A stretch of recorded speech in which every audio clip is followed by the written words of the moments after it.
Welcome to the Marine Science 304 Lab Marine Geology Virtual Lab, in which we are at Waties Island, and what we are doing in this lab is collecting sediments to describe them in reference to geologic facies. So this first portion we've kind of sped up because we're just kind of walking around and the students are receiving instruction about going out and collecting sediments, and then we regrouping after that to then discuss them as a group. What we'll be doing in this time is following a single group as one of our students carries the camera around. So we'll be following them and looking into what these groups are doing and following them along this field trip.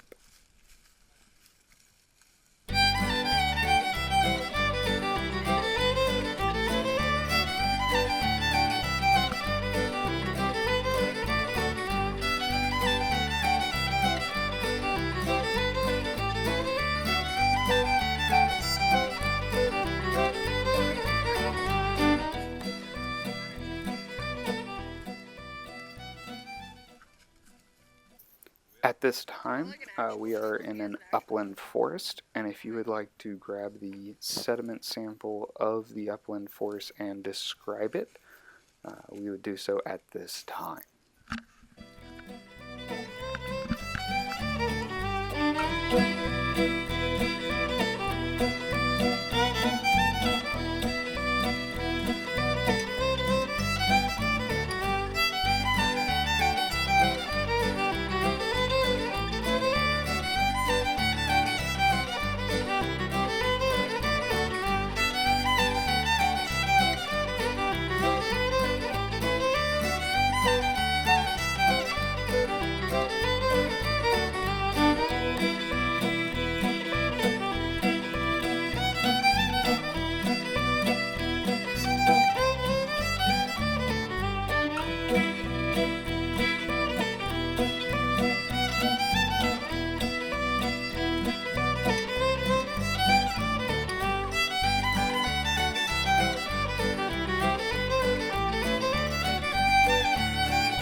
this time, the group has come back together and we are starting to describe the sediments as a group.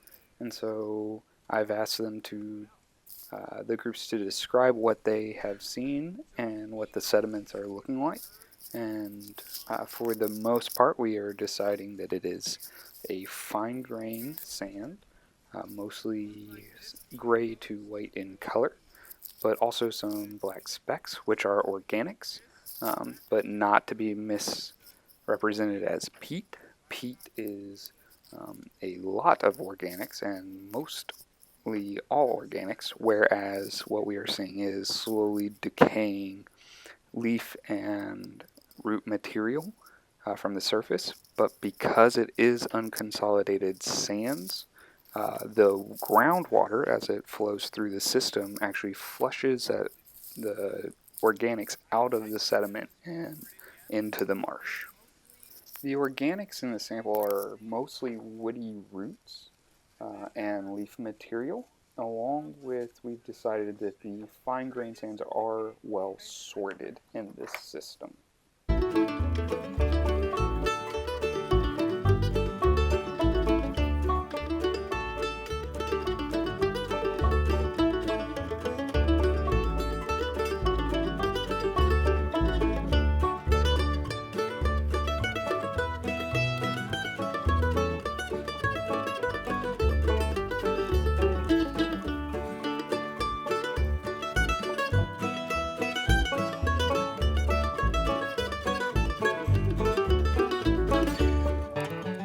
We are now going to be leaving the upland forest and then transporting to our next zone.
We are now walking towards the bridge that is separating the mainland from the causeway and that heads on to Waties Island.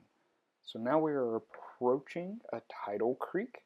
We are at relatively high tide at this point, and so we're not seeing much of the oyster reefs or the low marsh at this point because the low marsh is covered or inundated by the tidal fluctuating waters of the creek. So in a tidal creek, a couple of the sediments we'd suggest or describe, because we are not taking a sample of this, our tidal creek would look like we'd have coarse to medium grains of sands. Because this is a relatively high energy environment, it is fluctuating with the tides coming in and out every day. So we are seeing larger grain sediments in this depositional environment. If you start getting outside of the channel, though, we can start seeing smaller sediment sizes. So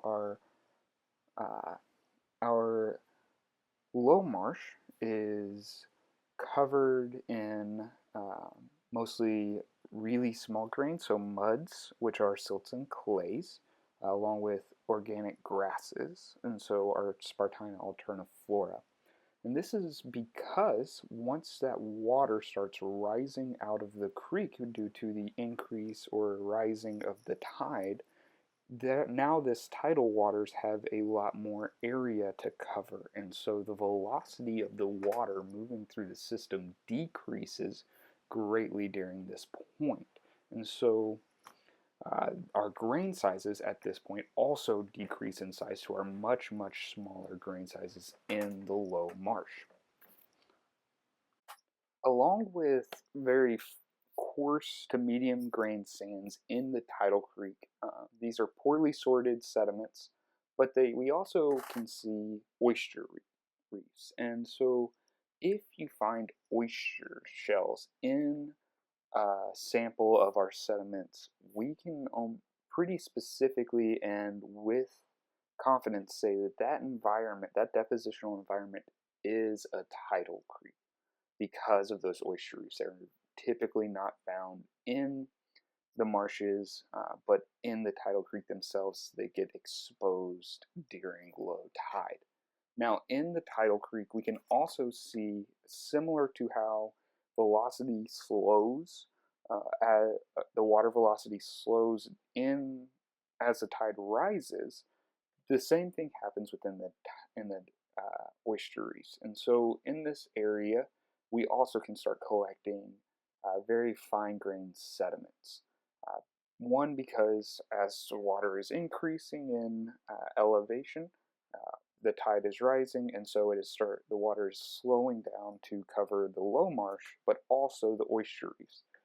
The oyster shells themselves also offer as a barrier to slow down the water velocity, and so what it is doing is allowing those fine-grained sediments to fall out of suspension in the water as it's being washed in and out of the ocean and also in and out of the marsh during these tidal fluctuations. So to summarize, our tidal creeks, if we're wanting to identify a tidal creek zone, the way we would do that is first and foremost if we see oyster shells. This is a poorly sorted zone, and so we could see coarse grain sands, we could see medium grain sands, and then as we get closer to the low marshes and outside of the main channel, we would start to see more muds, silts, and clays, so those finer grain sediments. We would also see our oyster shells, and then other shells are possible of being seen, so some shell hash as well. A good indicator of one of these environments is if you start seeing these is when we look at the proximal or the adjacent environments to the system. And so if you start seeing low marsh or marsh environments and then something with shells, oyster shells, that does not look like a beach environment, then it is most likely that you are in a tidal creek. Now we're going to continue on and drive down a little bit and then go into the marsh.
now what we're doing is we've gathered in the marsh and walked into the low marsh. So if we remember back, the tide was relatively high at this point, so we won't get to explore into the low marsh very much at this time. So I'm sending out the students to go and collect samples and describe them of the salt marsh. So if you want to take a moment now and look at the sample of the salt marsh sediments in front of you, and go ahead and describe them at this time.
So at this point we've all come back together and we're discussing what the sediments look like.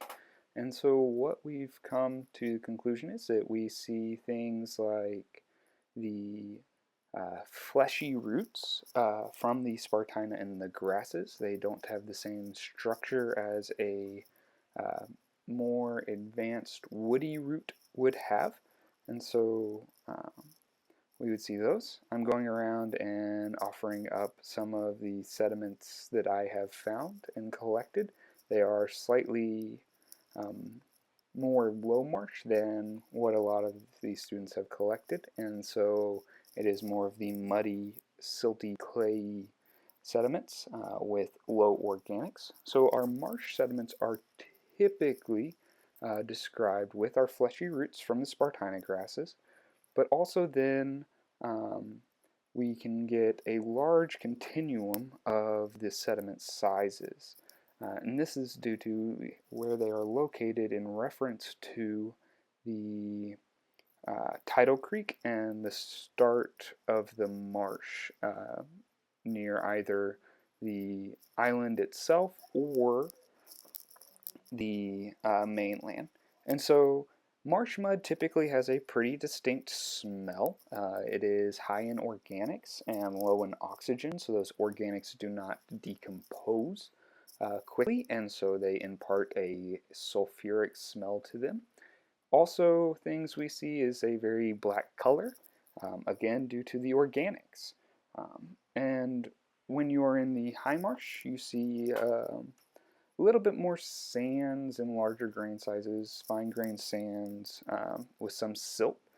At this point in the time, a lot of these sediments were saturated with water due to the high tide. You can, so we see some of that, but that is not always a guarantee, especially once we've collected the cores and time has moved on. So now we are looking at our grain sizes, and so we've seen that they are, for the most part, fine grained sands with some silts and As you get into the lower marshes, silts and mud start to dominate. And so you can tell the difference between silts and clays by either putting them on your palm and moving them around, because both the grain sizes are not visible with the unaided eye, or you can taste it, and between the roof of your mouth and your tongue you can feel if it's gritty, just like if you can feel it's gritty on your palm, then it's more silt than clay. And so we're seeing mostly our silts, clays, and sands, and low organic or high amounts of organics, so blackish to brownish in color, and with some fleshy roots. And that's pretty much how we would describe and identify a marsh environment.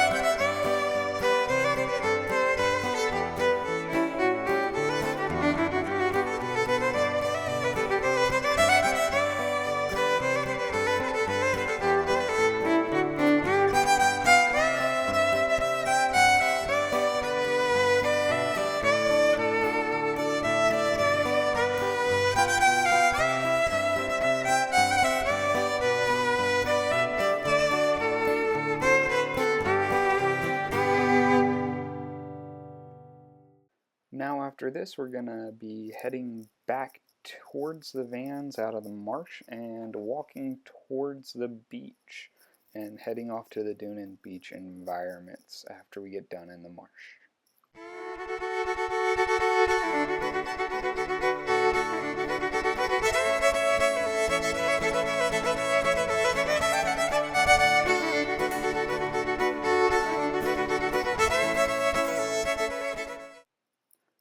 So we are now making our way onto the dunes and to the beach. So if you would like to at this time, grab the sediment samples of the dunes and beaches and describe them.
Once we got out to the beach and dunes, like what we've been doing everywhere else in the other environments, we split up and started to describe and collect samples.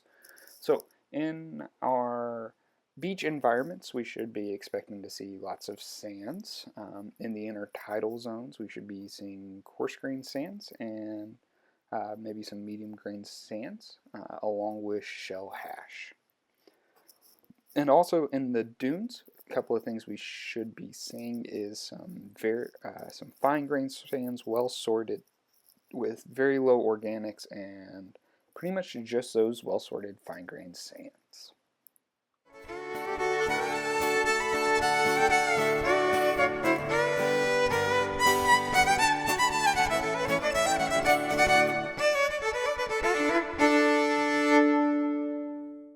Thank you for joining us on our virtual field trip of Waties Island, South Carolina.